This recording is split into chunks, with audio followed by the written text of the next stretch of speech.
Effort.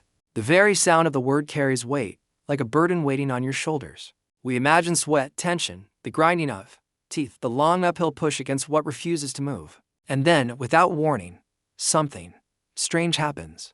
The weight vanishes. The struggle dissolves. The same task that once felt impossible now unfolds with ease, as if an unseen current has taken over. It feels less like forcing and more like floating. Not the absence of action, the presence of flow.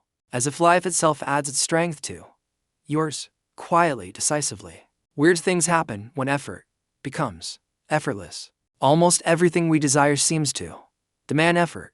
To achieve, to improve, to prove that we matter. We often treat life as an endless contest of pushing harder, working longer, carrying more. And yet, beneath this constant striving, hides a paradox. The more tightly we grip, the more life slips through our hands. We fight with time, with circumstances, with ourselves. And in doing so, we grow exhausted, brittle, discouraged. Many of us drown not because the current is too strong, but because we cannot stop thrashing. The tragedy is that we mistake tension for strength, struggle for progress, resistance for meaning. But what if the truth is different? What if our most important moments of growth and creation don't come from sheer force, but from something softer? Something that feels less like a battle and more like a surrender into flow. The Buddhists call it wu-wei action. Without struggle, effort that feels like no effort at all. Not laziness, not passivity, but harmony with the current of life. Nietzsche, in his own way, spoke of the dance, a spirit so free of rigidity that its movements seem inevitable, like steps carried by music instead of forced by will. We all know this paradox from experience. Think back to learning how to ride a bicycle. At first, it was trembling handlebars, scraped knees, and the exhausting effort of balance. Every muscle tense, every second on the edge of collapse. But then, something shifts. The very same act that once demanded every ounce of your energy suddenly becomes smooth, flowing, natural. You no longer think of balance. You simply balance. You no longer command movement. You glide. The effort hasn't vanished. It has transformed, become transparent, absorbed into rhythm. This is the mystery of effortlessness. The point where what once felt impossible begins to feel inevitable. You can see this shift in the smallest details of everyday life. When a conversation unfolds so naturally that you forget to plan what to say next. When an idea arrives whole, as if it had been waiting just behind the curtain of your mind. When even work, usually heavy and consuming, suddenly feels like play. These are glimpses of effort becoming effortless. In these moments, productivity isn't squeezed out of you like sweat wrung from a cloth. It emerges almost by itself, as though something beyond your conscious will is doing the real work. Strangely, this is often when we perform at our best. Not because we abandon effort, but because effort stops feeling like resistance.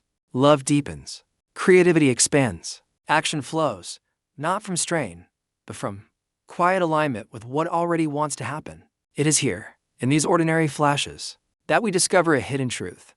We don't always need to fight to move forward. Sometimes the forward path is already moving toward us. And here's the strangeness: the harder you try to force this state, the further it slips away.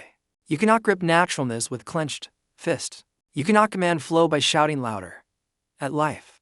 The paradox is cruel, but revealing. Effortlessness arrives not when you demand it, but when you release the demand itself. Think of sleep. You cannot will yourself to drift off. The more desperately you try, the more awake you become. It happens only when you let go, when control is surrendered. The same is true of effortlessness. It is not found in doubling down on force, but in allowing the push to dissolve until what remains feels inevitable, almost graceful.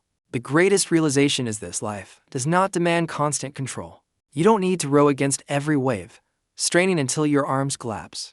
Sometimes it is enough to set the sail and let the wind do its quiet work. This is not surrender in the sense of defeat. It is cooperation with what already moves through you, a recognition that there is a rhythm larger than your will alone. When you find that rhythm, effort begins to transform. Work becomes play, struggle becomes dance, and what once seemed impossible feels strangely light. The mountain you were climbing hasn't disappeared, but now the path winds upward as though it wants you to reach the top. And in that strange ease, you realize something profound: your greatest power is not always in forcing, but in aligning.